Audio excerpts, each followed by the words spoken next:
You ulega wanja. You want your wish. You not ever palava. You want your his. You get oka. You want more with speed. But you want show. You want show. But you want show. And I'm here. I just came a little bit. Where my hand I wish I cannot post it. You not on salary, but you want him a check. Why you want him a check? When the moco finish, then you start to pay. You not got it, then you want some more weed. You can pay bills, then you want anything. You say the food not sweet, but you still eating it. Tell me what it for, saying you could chop it. You only got one job. Yo. You want your wish. Look up. You not ever palava. See, you want your his. You get oka. You want more with speed. But you want show. You want show. But you want show. All I think you doing my hand inside. While I ever ask a friend, tell your hand for inside. You want the pizza to eat pizza, you want Glikata. Slow your speed and get prepared for the rebound. You only wish you realize you will never want child. You go for meeting to bring your child, then you start to cry. The thing you not ever, you go like you will show the cable. Making money with you, then you spend it on labor table. Your family crying, you're begging, they can't put on the table. Putting yourself on big show, that fake flow. You get beat up, then you say you big shot. You got time to afford, you get beat hard. You talking too much, your mouth full of salava. Sooner take break, you prepare for a palava. You better stop it, I have it, I think it's necessary. Don't make me scary, I hear it, I think it give me headache. Up to my vision, I'm good for scrapper. Scrapper. To my vision, I'm good for hustlers. Scrapper. Now they look to my easy button, you in Glikata. And you know, say your podcast stay in the garage. You know, your ma, you say one out of shit, that. Younger black, but the money you want take seat. You now want dream, but you choosing anything. You can pass spray, but you want something sweet. Your teeth are correct in your mouth, you want image. You not get self when you send it for credit. So why you got me booty, yeah? You not get TV, but you get buying this. You not get boyfriend, yeah, then you want marry me. So out the sky, they make me fall upon. Tell you, only get one job. Yo. You want your wish. Look up. You not ever palava. See, you want your his. You get oka. You want more with speed. But you want show. But you want show. To my vision, I'm good for scrapper. Scrapper. To my vision, I'm good for hustlers. Scrapper. You only got one job. You want your wish. Yo. You not ever palava. You want your his. You get oka. You want more with speed. But you want show. You want show. But you want show. It's a banaro. It rains on the wind.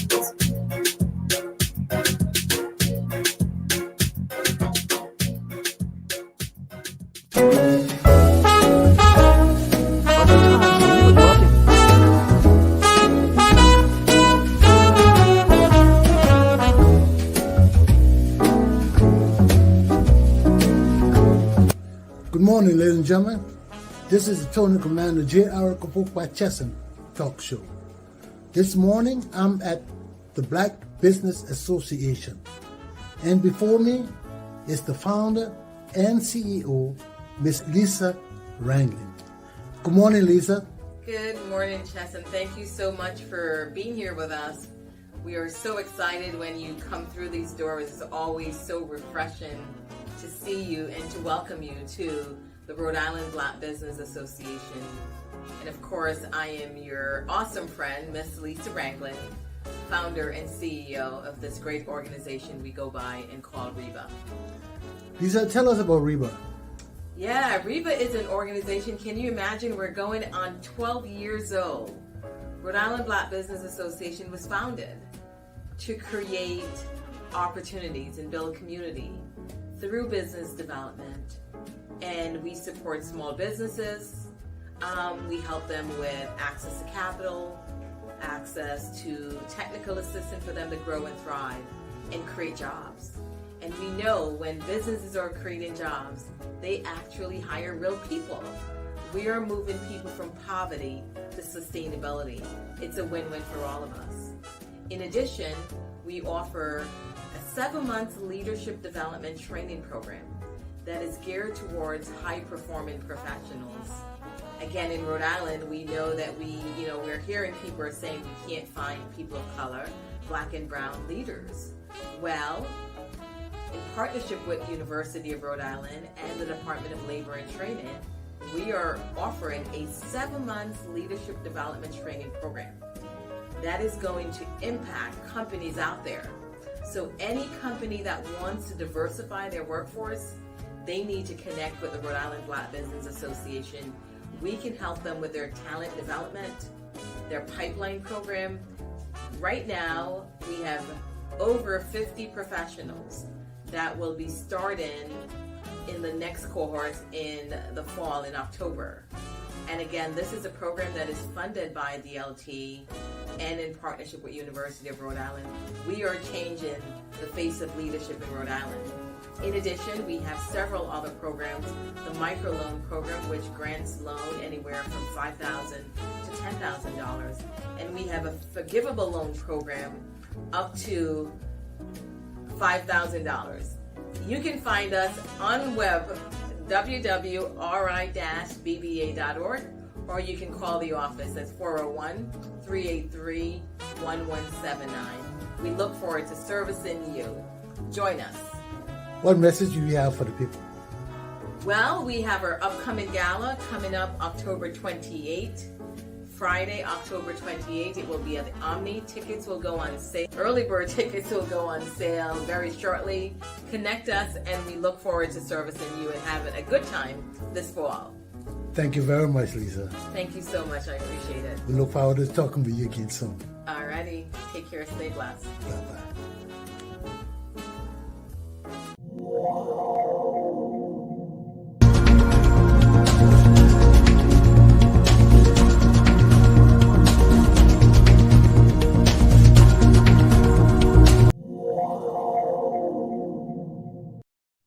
Good morning, ladies and gentlemen, and welcome to the Tony Commander J.R. Glapohkpa Chesson talk show.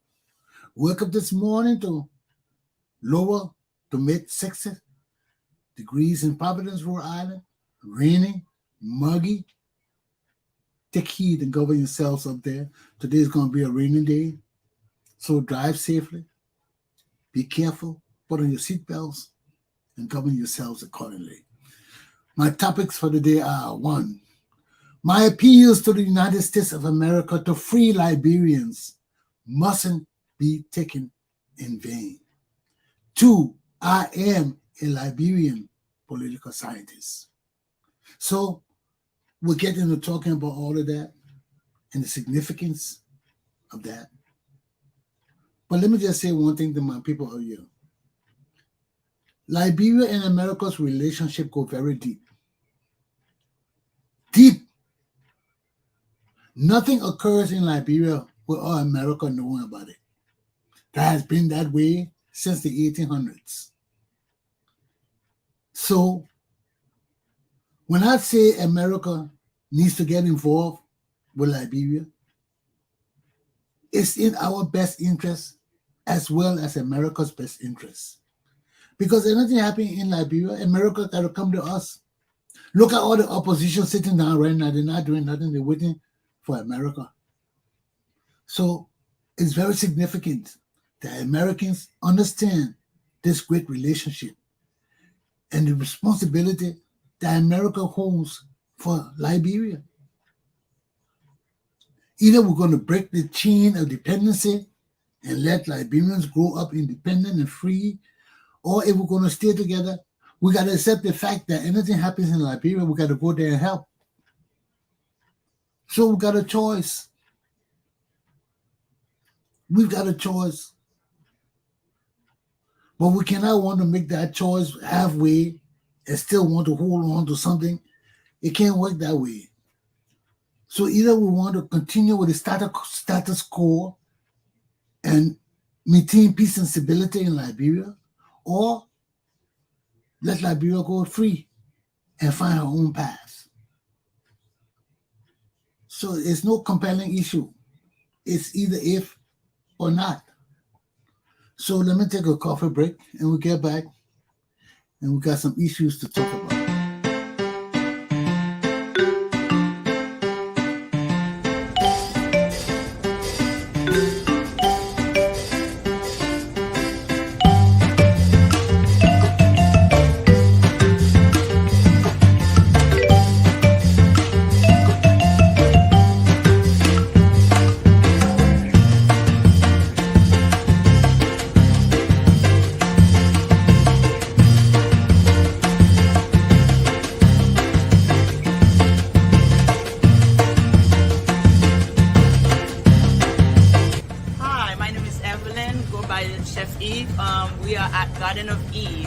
Caribbean cuisine. So we have a beautiful outdoor that we have a selection of different type of food that you can enjoy. We have jerk chicken, jerk ribs, especially it's the weekend. We got some different specials gonna go on, and we are basic Haitian cooking, but also you can find a little bit of everything that we carry here, and we are at 405 Harris Avenue, Providence, Rhode Island.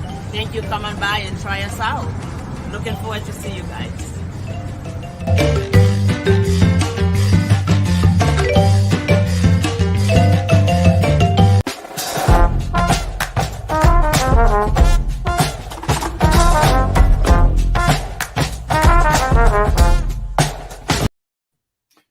My appeals to the United States of America to free Liberians mustn't be taken in vain. Anything happening in Liberia, that's America's responsibility. People won't get pissed off with me for saying it. Get pissed off, but the reality is the reality. Anything happening in Liberia, America got to pump money in Liberia. We pump money in it consistently. Liberians can't do nothing because we're hand feeding Liberians. And as long as you're hand feeding people and you got them relaxed and just thinking that everything coming from America, why should they work? Why should they do any effort, make any effort to change things? They wouldn't. Because the corruption is there. The money is coming. There's no deterrent. Now, with the list sanctions, we'll see how much deterrent it will give us when Prince Johnson, Benin, you all these people who have been sanctioned before just sitting in Liberia, they're controlling our government. So let's see what they will do to this other group of people. But we know right now, as we see it, the situation in Liberia is volatile. Let's look at the NEC, the National Election Commission. I mean, the situation with this biometric voting machine and all of that, it's kind of getting old now. Election is right around the corner. We haven't concluded on what kind of machine we're going to use for the voting. We haven't concluded on that yet. The NEC says there were 4 or 5 companies that bid it. I think there were 5 or 6 companies that bid it. 4 of them were non-qualified. They didn't meet certain standards. Only 2 met standards. The 2 that met the standard had problems printing the card out. They went through all, I heard the election commissioner going through her statements or all the, this financial, but it only boiled down to one thing. The machines these people got for the election cannot print the pictures on the spot. So if you can't print the picture on the spot, there's a problem. Because if you're going to keep the picture, people pictures, take the picture today, then come back 2 weeks to give them their cards, we already know the kind of problems people face. Some people never come back to get their cards. People cards get stolen. You got all these cards sitting down, people just come and take any cards. So we have no real accountability for the people that have taken their ID cards. Whereas if you take your ID card and get it right there on the spot, there's more assurance that the card will be given to the right people, 1. 2, that there will be no leftover cards for people to come and take and pass along or sell to other people. So all that thing minimizes the instances for corruption. And here we are, just a few more months before election really kicks off, and we're still talking about machine. What kind of machine we're getting? Remember, I told you all in my last statement, I said from the instances of statements that I've heard from supporters of George Weah, when they come on and say, oh, there'll be no election anyway, then they say, we just then we start talking about something else. But that will be the first statement coming out of their mouth. Well, there may not be election anyway. They're just throwing out there to see how people react to it. And so far, people have been taking it in. That these guys may try to postpone the election. They may try to deal some kind of trickery. We never know what's happening out there. But we know from the way things are going right now, people are suspicious. So that's the first thing with the Election Commission. The second thing is Liberty Party. The Election Commissioner cannot tell us who is the head of Liberty Party. They've been to court, they've been back and forth, bickering, Musa Ability and Nyomli Kanga, everybody bickering, but the NEC still has not told us who is the right leader of the Liberty Party. So they protesting on Friday. There's supposed to be a protest with the Liberty Party going to the Election Commission so they can get a final resolution and say on who is the actual head of the Liberty Party. The Election Commission has yet to tell us that. So these are two things still stalling. We haven't talked about the demonstration for the machine yet. I haven't heard anything about that yet. Somebody said CASA were throwing it out there, but demonstrating against the NEC. But we know now, this Friday, Liberty Party will be up there. That's not the only problem with our country. Every day is a new issue, man. That's why we got to monitor this country before we break out into violence. Because nobody knows where the violence will come from. It may just spring out. There are too many instances hanging over our heads that have the potential to spark violence in Monrovia. The other thing, the National Prosecution Association, all the lawyers that prosecute people in the court for the Justice Department, now they say in November, all of them taking off their gowns, they're not going to court because the government has not paid them for so long. We already got problems with our prison being packed, with the court being too slow to attend to the justice issues of the people in jail. People been lingering in jail for long. One of the significant cases that they see as significant are being brought forth to the courts. Now you got all these people lingering in jail. And the prosecutors, the people that are supposed to be prosecuting the cases now, saying that in November, all of them taking off their gowns and going on protest too. So the protest beginning to spread now from one area to the next. Now all the prosecutors piss off. Hey. So that's another threat to our national security. If all the prosecutors strike and the government ain't got money to pay these people again, what will happen to those people lingering in the prison? This is another national security risk. All right? What's the other one? We hear right now that even our people going abroad, man, they don't want us coming to the country. Dubai and all these people, they're rejecting Liberians now. Why? Because they say Liberians going there on visitation or to do business and things like that, and their visa expired, and they don't want to leave the people country to come back to Liberia. So they're hanging all out on the streets and things like that. And the people in the UAE or Dubai or wherever it is, they can't tolerate that. So right now they have banned 20 countries, African nations, from coming to their country. And Liberia is one of those nations. Here we go again. It never ends. It never ends. Now we got women abroad who are being kidnapped. We got people going abroad, their visa expiring, they don't want to come back home to the impoverishment in our country.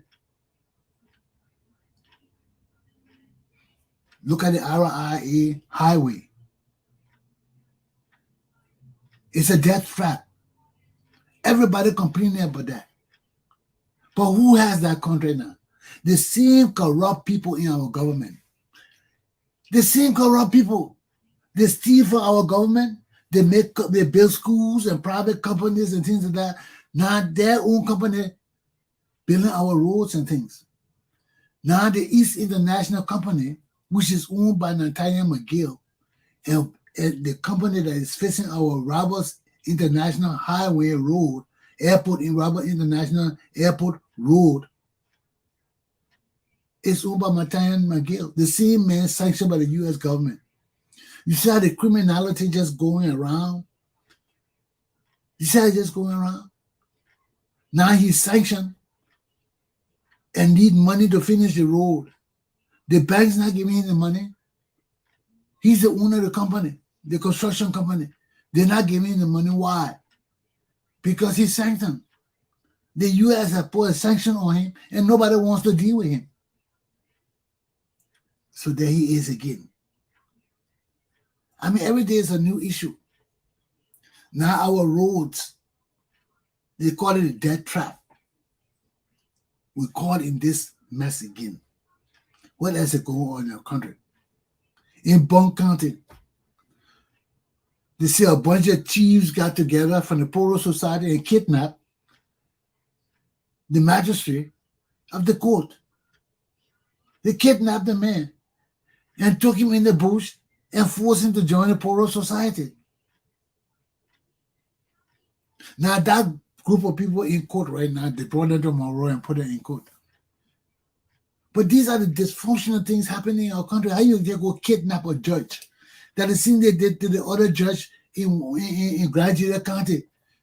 The man, they killed the man.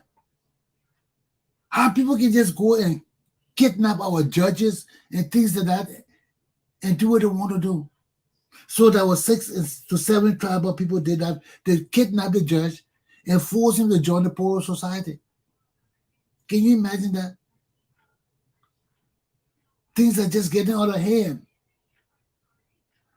We talk about the illicit murders going on, the domestic violence, how it's increasing, men killing their wives, choking them to death. All these illicit things coming out of our country. We need oversight. The security of our nation is in jeopardy. We listen to people who won't go home for election, people who want to really participate in election. They're scared because security is a serious risk. What is happening in our country? Or the magistrate that was kidnapped was Anthony William. He was in Salala District, Bond County. That was Bond County. And he's from Maryland. I don't think the Marylanders do Poro Society. That's for the Pella people and all of that. So this man, Anthony William, is from Maryland. He goes to serve in Bond County. The Bond County people kidnap him and take him into the Poro Society and induct him into the Poro Society. Now they're all in court fighting it. We come to the drug issue. It was on the news this morning, on News Online, how they complaining about the drug situation in our country. And come to find out what happened with the drug situation. All around the President House in District 6, Peensville, wherever that is, all around the main house, nothing but ghettos. You the president of our nation. They say all around the President House ghettos. So the people say are suspicious now because George Weah been involved with drugs before in America. He was at his friend's house, Bestman, I think, They say Bestman, he was at his friend's house when they got raided for drugs. Now the Liberian people are being suspicious too, because here we are with the president living in the middle of the ghetto. The police are afraid to go arrest anybody around the president's house because that's supposed to be a VIP area, but to the ghettos. Then we get $100 million worth of drugs coming into the country. And we don't know who brought it. So there's all kind of speculations and gossip going around Monrovia that our president involved with this because of his past involvement with drugs and his friend Bestman, wherever they were in America. So these are the kind of things we're facing, man. You know, we go through this issue each and every day, and it's not lessening. They're becoming worse. And people talk about sanctions coming on the other criminals. We need America to act. We pray that America's act. Because if they're sanctioning and all the other issues that we need to bring against these people for their actions in Liberia and behaviors are prolonged, we don't know what will happen to our country. Every day is a new sign of violence, is a new sign of corruption, stealing, and everything. And we can't go on like this.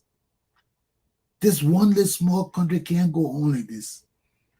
So when I say America got to come to our aid, we need more help. We need more help. We are afraid of these people. These people got our country under hostage. We all crying at the evil wills of these people. We need help. We need help.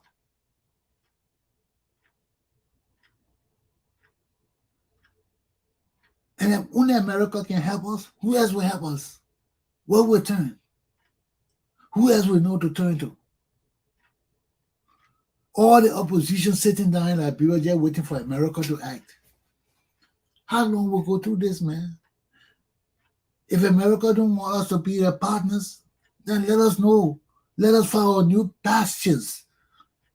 But if America is everything to us, and we're not learning to be independent, they're not implementing the measures that need to be implemented to make Liberians somewhat self-sufficient and honest and trustworthy, how will we ever change? We can't change. You keep pumping money in the country and the same rogues, they're not being punished, they're not being sanctioned. Now they're being sanctioned. But before they're not being sanctioned, what about all the other ones sitting down there? The Twe, the Bully, the what they got, Sherman. All these people sitting down in Liberia, man. Enough is enough. Enough is enough. We want our country back. We don't want these people just sitting down in our country. We want to change the dimension of our country. We want to give our people hope and life, man. We need to get rid of these warlords and war economic criminals. So you don't get mad at me when I try to tell you we need help. You don't get mad at me when I see my country and people dying every day. And people can help us. And we need help. All I'm saying, don't just go halfway with the help. Help us. Don't put one foot in the door and put it back out. No. We need real help in Liberia. And if our friends must stand with us, they got to stand with us and get rid of these criminals in my country. The time of the Liberian people is now. Let me take a break.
fusion restaurant dedicated to cooking from the stove. We've been here for a year and a few days actually, and this is the spot that you want to come to when you want to indulge in great soul food.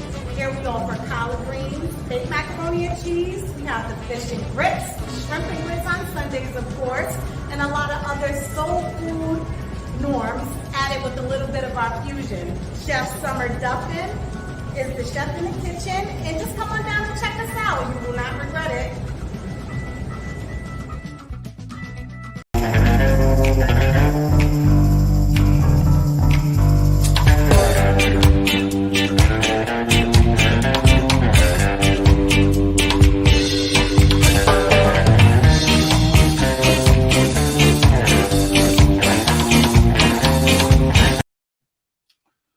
Well, I just want to remind you all that this Friday is the Black Business Association of Rhode Island Gala, the annual gala where they raise a lot of money to help promote the programs they got, help give loans and different things. So please go out there and support it. It's not only for Black people, the white community, the Asian community, the Jewish community, the Hispanic community. Everybody go out there, please, and support this organization so that it can fulfill its initiatives and programs for next year. Be highly appreciated. So I just want to remind you that gala is this Friday. Make sure you follow the news and know where it is. It will be in the newspaper. I'm sure Lisa says it's going to be all around. The early bird tickets are going out now. I don't know if they're cheaper. I didn't hear her say that, but go check it, call and find out. I think they are Mastertron or something, Ticketron or whatever they are. Call and find out, okay? Now, my second topic. I am a Liberian political scientist. That is quite different from being a politician. When you say you're a political scientist, that means you went to school and got a degree in political science, in learning people behaviors, people history, people experiences, people challenges. All those things are encompassed in that. So for me, studying about my society is nothing that is written. I didn't come across any book written by African political scientists. We have histories and people life stories. Oh, I misspelled Glapohkpa. People life stories and stuff like that. But we don't have any real literature to guide us in understanding and studying African political science. So over the years, as I've learned and I've grown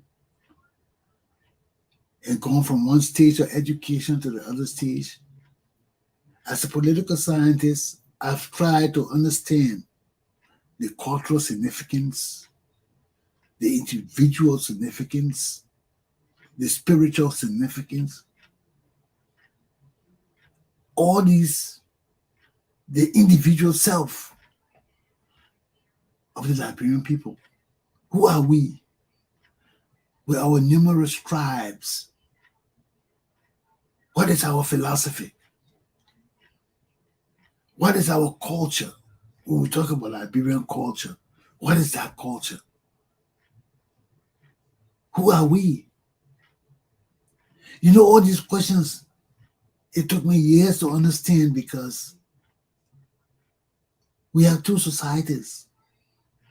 We have the coming of the slaves and their society that was distinct and different from our indigenous society.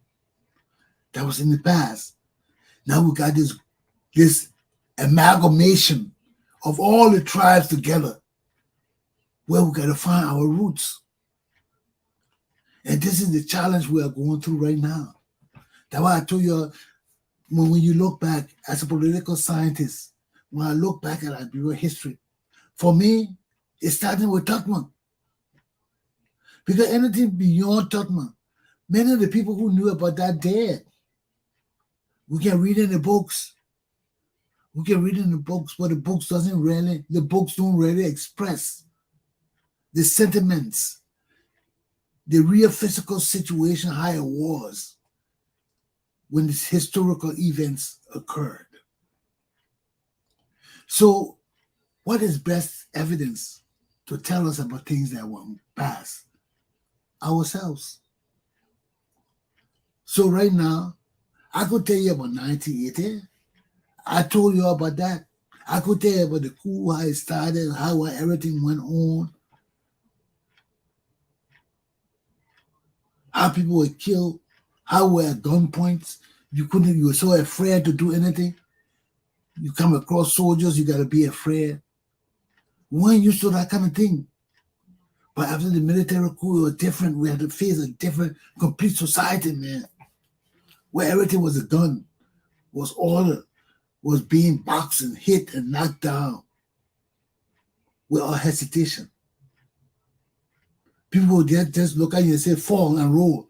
That means you will just drop on the ground like a log and roll, or they'll start kicking you and beating you. You see? So we weren't used to those kind of things. So that was a whole new era political experience that I had to learn and put into perspective how to deal with this. These were not politicians you could talk with. The days for educational embellishment was over, man. You follow orders. That's why people fled the country, because they didn't know how to deal with it. You know, coming from a civil society for so long, where many of us could say what we wanted to say without hesitation. Now you're on a military government where the slightest thing you say, you have people pouncing on you with gun butt and beating you up. We weren't used to that kind of thing. But that was a new reality. We had to adapt and overcome. And we've been through that for how long? For almost 30 years now. And our country is coming back to some kind of civilization, a civilized way of living. But we still have problems. Because the problems for us are the old elements of the war now. That lawless element. That don't give a damn element. That's still over us today. That got our country so backwards and corrupt. Because we're scared. We're scared of these people. You know, you see, a representative like Suwa Coco Dennis talking about how Prince Johnson, because she opposed the college being named after him, he sent people to kill her. How do you deal with that? How does that relate to our political significance and elevation? How does that? It doesn't. It brings us down. It tarnishes everything we do. And when these warlords are over us, hey man, just imagine Prince Johnson been over us for 18 years now. And he wants to run another term. Hey America, is that right? How long this killer will be over us? This man who has no compassion for life. How long he will be over us? How long will these people occupy our legislature? Because they got their own tribe of people. People who don't even understand English. People who don't even understand the concept of governance and government. All these people, they got from Guinea and all the places bringing to Liberia to vote. It's not fair to us to have this kind of evil man over us that he died. Why we gotta be under this kind of people that us can't go home? What we go home to do? They get killed? If that man, Prince Johnson, sending people to kill another representative, what do you think he would do to me? And these people that hide in the ceiling, they're so small and tight. They're high in the ceiling. tight people here. Yeah. What's wrong with our country, man? So as a political scientist, my job is to anticipate things.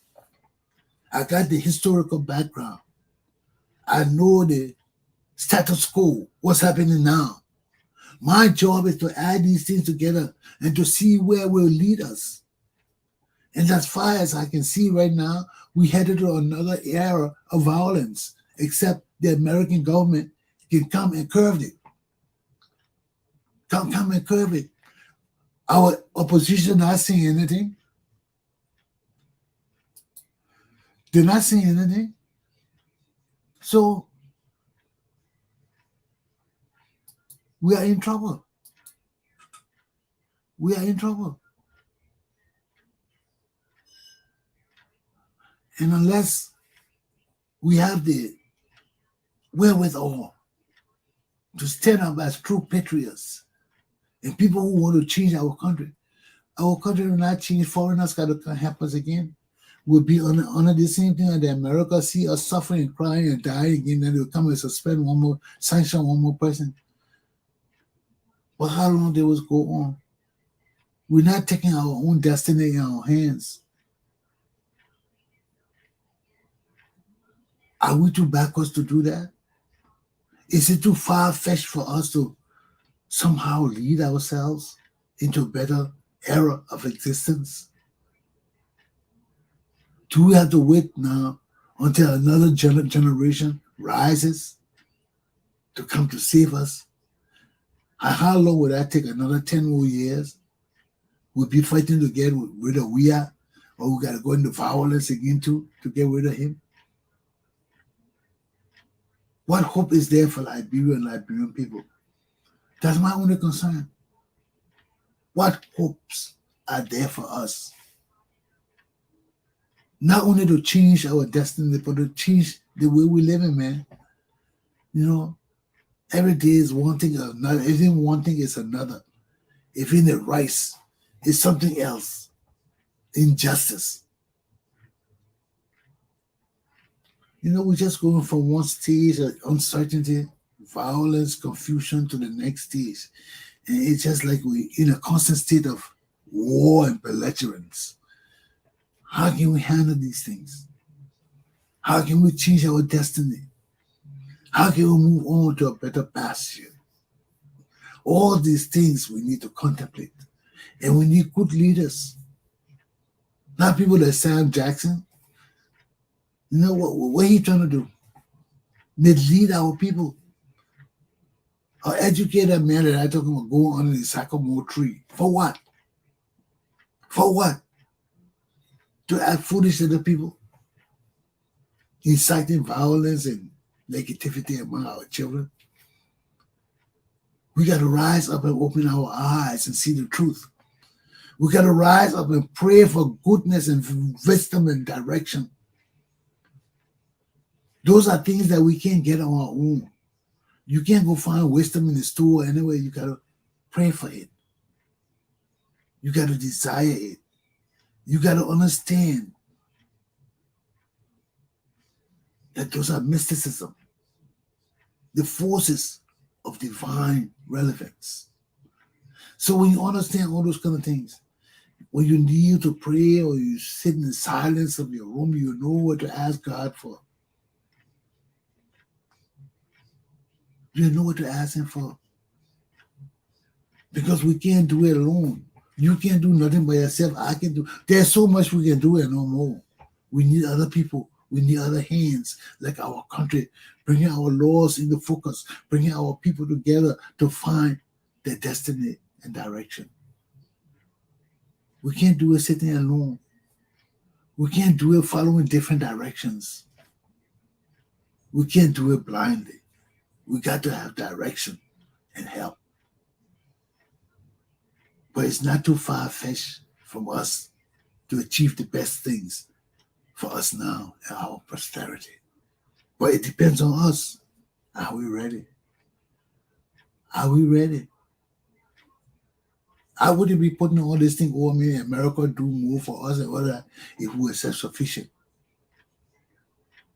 If we're doing things for ourselves. And it's not too late.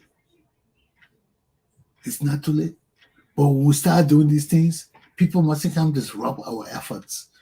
Mustn't come try to re-control us and bring us under their control again to destroy everything we're doing for ourselves. Let us help ourselves if nobody else wants to help us. That's my class for today.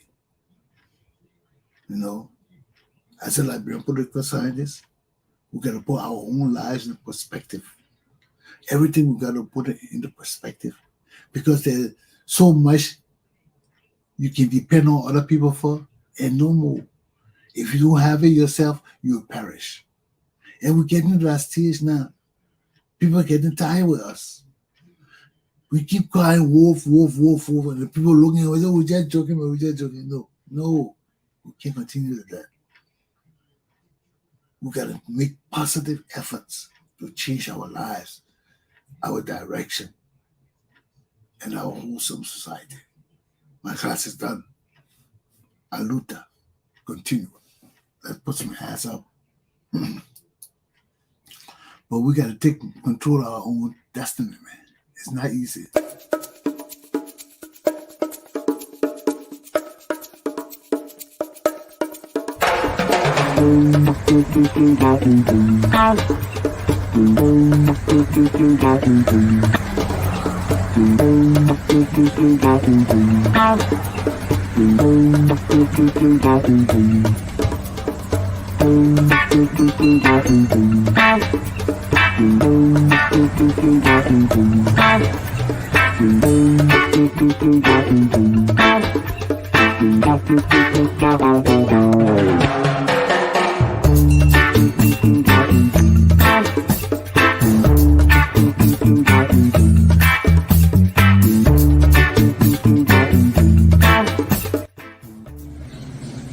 Good morning, ladies and gentlemen. This is Tony Commander J.R. Glapohkpa Chesson.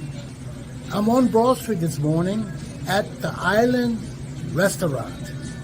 It's a Jamaican-owned restaurant that has been here in Providence for a little while, I think. But before me, I have the proprietor. Good morning, sir. Could you tell us your name and how long this restaurant has been here? I'm Ricky. We've been here over 5-6 years. Me and my wife. We started out a Jamaican restaurant, Caribbean. We're in front of 3 high schools, and we did burgers and fries, and that's now one of the most popular items here, like burgers and fries. So all the kids from the high school, they come here after school for lunch and then after school. So this place is packed during the day with kids. So you get a lot of support from the community. Yeah. Well, I want to wish you the best, and we'll spread your news about this restaurant further, so probably your clientele will increase. Thank you for that. Nice meeting you, Ricky. Thank you. And have a good day. You too.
Good morning, ladies and gentlemen. Welcome to Tony Commander J.R. Glapohkpa Chesson Talk Show.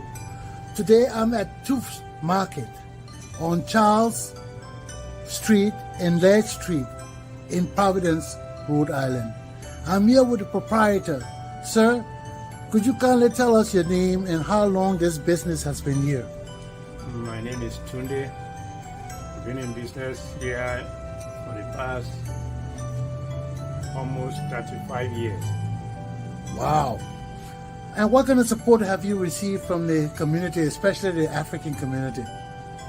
Yeah, it's a good question. The community have been supporting us, been patronizing us. Basically, if you come here, you want to get the best of Africa, this is the right place to come. Choose Market, 611 Shah Street, Providence, Rhode Island. Well, thank you very much. I'm sure we're going to spread the news and people will see your business, and I hope more people come to support you. I really appreciate that, and thank you for coming. God bless you. Thank you very much.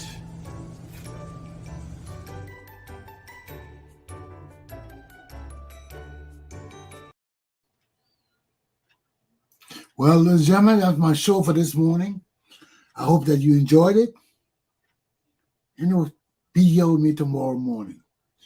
So, take heed and govern yourselves accordingly. We need our Liberian people. We need patriots, people who love our country. We can't continue to depend on other people. They get tired of us. They get tired of me complaining too. Let's take heed and govern ourselves accordingly. We are God's people, and we deserve every good thing on God's earth. Aluta! Continue. Have a good day. My class is done.